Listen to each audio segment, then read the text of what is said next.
Every night, no matter the weather, something walks down our street whistling softly. You can only hear it if you're in the living room or the kitchen when they walk by, and it always starts at exactly 3:03. When I was younger, my sister and I would sneak into the kitchen some nights to listen. Mom and Dad didn't like that, and we'd catch hell if they found us out there, but they were never too hard on us since we always stuck to the one big rule: don't try to look at whatever was whistling. My neighborhood is a funny place. I've lived here since I was 6, and I love it. The houses are small but well kept, good-sized yards, plenty of places to roam. This was a good place to grow up. I'm old enough to see it. And there's only the two strange things here: the night whistling and the good luck. The whistling never bothered me much. Like I said, I couldn't even hear it from my bedroom. But Mom and Dad don't like talking about it, so I've stopped asking questions. My dad is a strong guy, tall and calm. He has an accent since he moved to the US as a kid. His family, my grandparents, they're from the islands. That's what they call it. My dad, the only time he isn't so calm is if the whistler comes up. He talks a little quicker then, eyes move faster, and he tells us not to think about it so much, and to always remember the one rule, the big rule. Don't try to look outside when the whistler goes past. Not that we could look even if we wanted. See, there are shutters on the inside of every window, thick pieces of heavy canvas that pull down from the top and latch to the bottom of the window frame. Each latch even has a small lock, about the size of what you'd find on a diary. My dad locks those shutters every night before we all go to bed and keeps the key in his room. My mom, I don't know what she thinks about the whistling. I've seen her out in the living room before at 3:03 when the sound starts. I could see her if I cracked my door open just an inch to peek. She's not out there often. At least I haven't caught her much, but once or twice a month I think she sits out there on our big red couch just listening. The whistler has the same tune every night. It's cheerful. Remember how I said there are two odd things about where I live? Well, besides our night whistler, everyone in my neighborhood is really lucky. It's hard to explain, and Dad doesn't like us talking about this part much either. But good things just seem to happen to people around here a lot. Usually it's small things: winning a radio contest, or getting an unexpected promotion at work, or finding some arrowheads buried in the yard, the authentic kind. The weather is pretty good and there's no crime, and everybody's gardens bloom extra bright in the fall. A million little blessings, I've heard my mom say about living here. But the main reason we stay here, why we moved here in the first place, is my sister Nola. She was born very sick, something with her lungs. We couldn't even bring her home when she was born, only visit her in the hospital. She was so small, I remember, small even compared to the other babies. A machine had to breathe for her. We moved into our house here to be closer to the hospital. As soon as we moved here, Nola started getting better. The doctors couldn't figure it out. They chalked it up to whatever they were doing, but we all could tell they were confused. But my parents knew. Even I knew. It was just another of the million little blessings we got for living in our neighborhood. So that's why we stayed even after we found out that for every small miracle that happens here every day, now and then, some bad things happen. But they only happen if you look for the whistler. See, our neighborhood has a welcoming committee. They show up with macaroni casserole and a gift basket and a manila folder whenever someone new moves in. They're very friendly. 4 people showed up when we moved in 7 years ago. The committee made small talk, gave me a Snickers bar, and took turns holding Nola.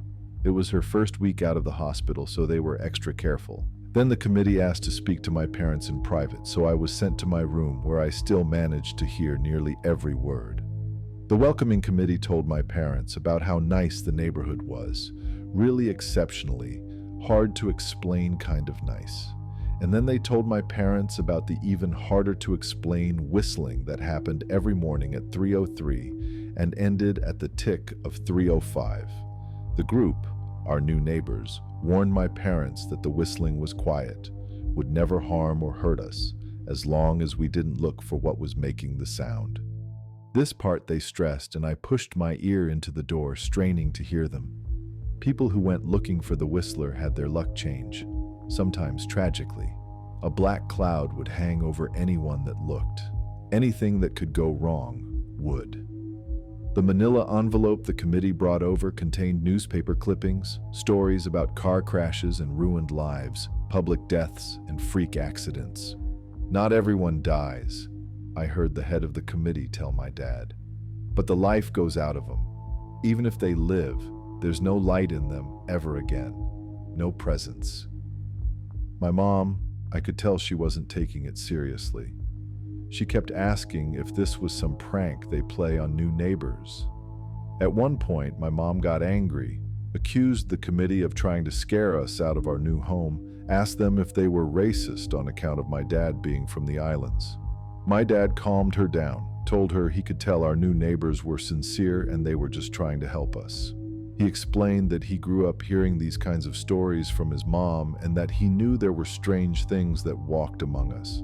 Some of those strange things were good and some were bad, but most were just different.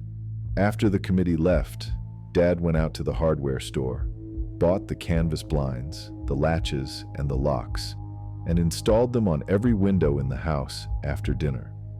That first night in our new house, I crept out of my room at 3 a.m., only to find my dad awake, sitting on the living room couch, holding my baby sister. My dad held up his finger in a shao motion but patted the couch next to him. I sat and we waited. At exactly 3:03, we heard the whistling.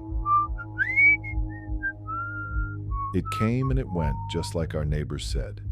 The whistling returns each night and we never look and we enjoy our million little blessings every day. Nola breathes on her own and she's grown into a strong, clever girl. My dad even joined the welcoming committee. We don't get new neighbors often. Why would anyone want to leave? But when a new family moves in, my dad and the committee bring them macaroni casserole, a gift basket, and the manila folder. I can always tell by the look on my dad's face when he comes back if the family took the committee seriously, or if we'd be getting new neighbors again very soon. Not long ago, a family moved in directly next to us. The previous owner, Ms. Maddie, passed away at age 105. She'd lived a good, long life. Our new neighbors seemed like they'd fit in just fine. They believed the welcoming committee, took my dad's advice about the locking shutters since they had a young child of their own. Whatever newspaper clippings were in that manila envelope, whatever evidence, my dad never let us see. But I imagine it must have been awfully convincing since our neighbors got along with no issues for the first month. One night, when our new neighbors had to leave town, they sent their son, Holden, to stay with us. He was 12, a year under me in school. I didn't know him well before that night, but as soon as his parents dropped him off after dinner, I could tell it was going to be a bad time. "Do you know who was always out there whistling every night?" Holden asked the moment the adults left the room. The three of us were sitting in the den, some Disney movie playing idly on the television. My sister and I exchanged a glance. "We don't talk about that," I said. "I think it's that weirdo that lives in the big yellow house on the corner," Holden said. "Mr. Tolles?" my sister asked. "No way, he's really nice." Holden shrugged. "Must be a psycho killer then." Nola tensed. "We don't talk about it," I repeated. "Let's go in my room and play Nintendo." We spent the next few hours playing games, eating popcorn, and then watching movies. A typical sleepover, but I could see Holden was getting antsy. After my parents had wished us a good night, locked the blinds, and gone to bed, Holden stood up from his beanbag and walked over to where Nola and I were sitting on my bed. "Have you ever even tried looking?" he asked. "It's nearly time." Like most sleepovers, we'd conveniently ignored any suggestion of a bedtime. I was shocked to see he was right. It was almost 3 a.m. I sighed. "We don't... See, I can't even try to look because my dad locks the blinds every night and hides the key," he continued, ignoring me. "So does our dad," said Nola. "No," replied Holden. "No, he doesn't. You saw him do it. I said, a little sharper than I meant to sound. Holden grinned. Your dad locks the blinds, yeah, but he doesn't hide the key. He keeps it right on his normal keychain. So? I asked, worried I already knew what he would say next, because I had noticed that my dad didn't bother hiding the key anymore after all of these years, because he knew we took it seriously. So, after your dad locked up but before your parents went to bed, I went to the bathroom. And on my way, I may have peeked into their room, and I may have seen your dad's keychain on his nightstand, and I maybe went and borrowed the key to blinds. Nola and I stared, and his grin only grew wider. You're lying, I said. Holden shrugged. You can check if you want. Just open your parents' door and look. You'll see his keychain right there on the nightstand. Stay here, I told both of them. Don't move a muscle. I hurried over to my parents' room but hesitated at the door. If Holden wasn't lying, my dad would be angry. Beyond angry. I was scared thinking about it, but more scared of an open window with a whistler right outside. I opened the door, barely an inch, and looked in, but it was too dark to see. Taking a deep breath, I walked into the room. 2 steps into the dark, I froze. The whistling started, and I could hear it clearly from my parents' room. I never realized, but they must have heard the sound every night since we moved into the house. They never told us. I don't think I could have slept through it. I stood there, listening to the whistling come closer, unsure whether I should turn on a light or call out for my dad. Soft sounds from the living room brought me back to reality. Nola! I yelled, running out of my parents' room. Holden and Nola were standing near the front door next to a window. Holden wasn't lying. I could see him fumbling with the lock on one of the blinds. I heard a click. He did have the key. Holden let out a quick laugh. Nola stood next to him, hunched up, afraid, but maybe curious. The whistling was right outside our house now. I think I made a sound, called out. I can't remember. Time felt frozen, clock hands nailed to the face, but I found myself moving. I'm not fast. I've never been athletic. Somehow, though, I covered the space between myself and Nola in a moment. My eyes were locked on her, but I heard Holden pull the blind all the way down so it could release. I heard the snap of it start to raise, and I heard the whistling just on the other side of the window. But I had my arms around Nola and I turned us so she was facing away from the window. At the same time, I jammed my eyes shut. The blind whipped open. The whistling stopped. I felt Nola shaking in my arms. Don't look, okay? I told her. Don't turn around. We were positioned so that she was facing back towards the hallway and I was facing the window. My eyes were still closed. I felt her nod into my shoulder. I reached out with the arm not holding Nola and tried to touch Holden. My hand brushed against his arm. He was shaking worse than Nola. Holden? I asked. Silence. I reached past him and gingerly felt for the window, eyes still sealed shut.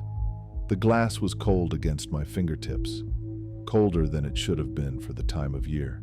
I moved my hand up the window, searching for the string to the blind. The glass began to get warmer the further I reached, and there was a gentle hum feeding back into my fingertips. I tried not to think about what might be on the other side of the window. Finally, I touched the string and yanked the blinds shut. I opened my eyes. In the dim light leaking out from the kitchen, I could make out Holden, pale and small, staring at the now closed window. Holden, I asked again. He turned towards me and he screamed. Everything became a flurry of motion. Lights sparked to life in the hall, then the living room. My parents' footsteps thudded across the hardwood floor. I didn't turn to look back at them. My eyes were glued to Holden. He was pale, had bit his lip so hard there was a thin red line of blood running down his chin, and he'd wet himself. What happened? My dad asked from behind me. I managed to swivel away from Holden and look back. I'd never seen my dad scared before, but I saw it that night, in that moment, an old, ugly terror stitched on his face. a parent's fear. "Just Holden?" he mouthed to me. I nodded yes. My dad let out a breath. He looked so relieved I nearly expected him to cheer. But then he turned to Holden and my dad's face changed. I wondered if he felt bad for feeling good that Holden was the only one that looked.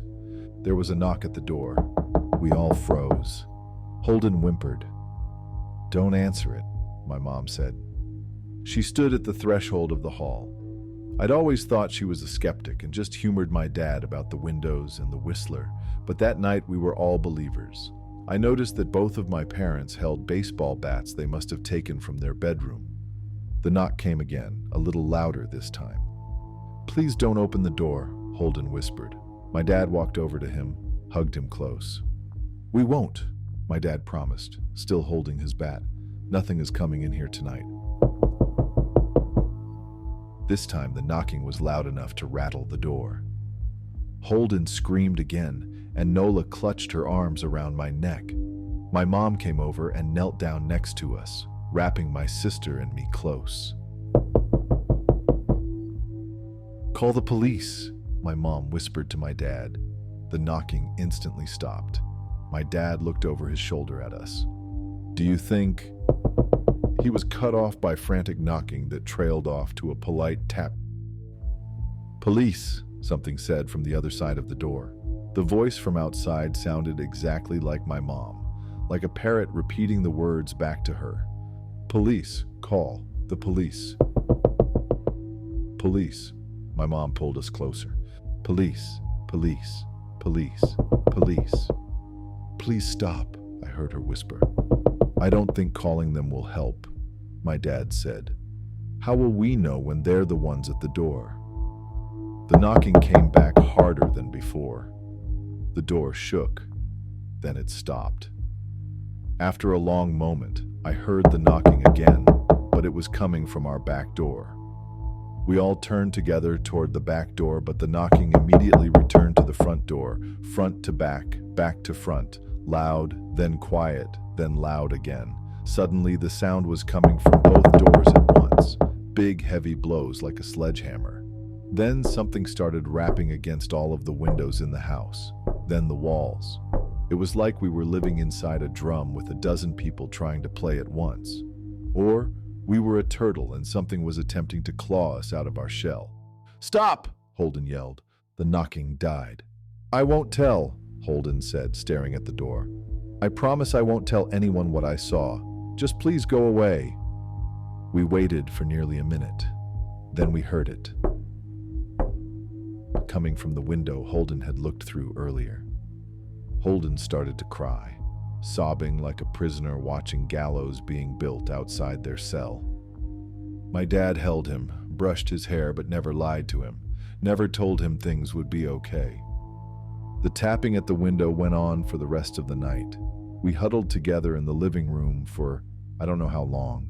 Eventually, my mom tried to take us kids into my room while my dad stayed to watch the door. But the second we moved into my bedroom, the knocking came back, so loud it was possible to ignore. I was afraid the door couldn't take it. We went back to the living room, and the knocking stopped. Only the tap, tap, tap on the window remained. None of us slept that night. The tapping stopped around 7 a.m. That's about the time the sun comes up here. We waited another 2 hours before my dad opened the blinds from one window. He made us all go back to my parents' bedroom first. I heard him open the door, then come back in. "Okay," he told us. "It's done." Holden's parents came back around lunchtime. My mom and dad walked Holden over to his house, and they all went inside for quite a while. Nola and I watched from the window. She stuck to me the whole day, right at my side, sometimes holding my hand. When my parents came back, they looked grim but wouldn't tell us what they said to Holden's family. It was a Sunday, so we all spent the day together, ordered pizza, and watched movies. That night, everyone slept in my room. Nola and my mom in the bed with me, my dad in a chair he'd pulled over. There was no knocking that night or any night since. We didn't see much of Holden or his parents for the rest of that week, but by Thursday, there was a moving truck in their driveway. Nola and I watched them packing up the whole afternoon after school. What sticks with me most is how tired Holden and his parents looked. All three had the same pallor, grim mouths, and lightless eyes. Even from across the street, I could tell something was very wrong. Holden and his family were gone before sunset. I remember what the original welcoming committee said to my parents when we moved in. Not everyone who looks at the Whistler dies, but even those that live have the light go out of them, and the rest of their lives are full of misfortune, a million little tragedies. I think Holden's parents must have looked, either to comfort him if they didn't believe or share the burden if they did. I watch Nola some days, happy and young and alive, and I wonder if I'd been slower, if she'd looked out the window that night. Would I have looked too, to comfort her, to share that burden? I'm glad I don't have to find out. We still live in that house, in that neighborhood. We still hear our Whistler walking past every night. The blessings, the luck, the good things here are too good to leave. But we're careful. We don't have friends over to spend the night anymore. And my dad hides the key to the blinds very, very well. Not that I've gone looking. Some things you just don't need to look for.